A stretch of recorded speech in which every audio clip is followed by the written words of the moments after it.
In today's video, I'm going to teach you how to show and move the project base point in Revit. The project base point is a small but important reference that marks your project's origin and orientation.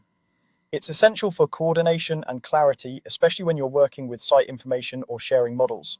We'll walk through how to show it, select it, decide whether to unclip it, and then move the marker to a clearer spot in your view without changing your model unintentionally. Start in a site plan or a floor plan because that's where the project base point is easiest to find and manage. If you don't see the marker right away, turn on its visibility in your view. And if it still doesn't appear, use Reveal Hidden Elements to temporarily show anything that might be hidden in that view. This is a quick way to confirm whether the marker exists but is simply not visible. Once you can see it, select the project base point by clicking the circular symbol with an X in the center. When selected, you'll notice handles and a small paperclip icon nearby. This is your cue that you're working with the correct marker.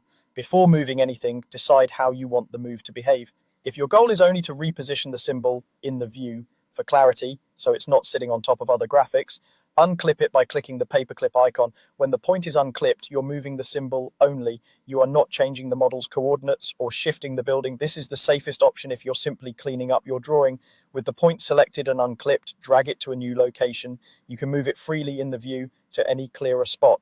As you drag, pay attention to the on-screen feedback so you understand exactly where the symbol will land. If you need a precise alignment, zoom in as you place it and use your snaps and view guides to keep things tidy. If you intend to move the project itself, keep the point clipped.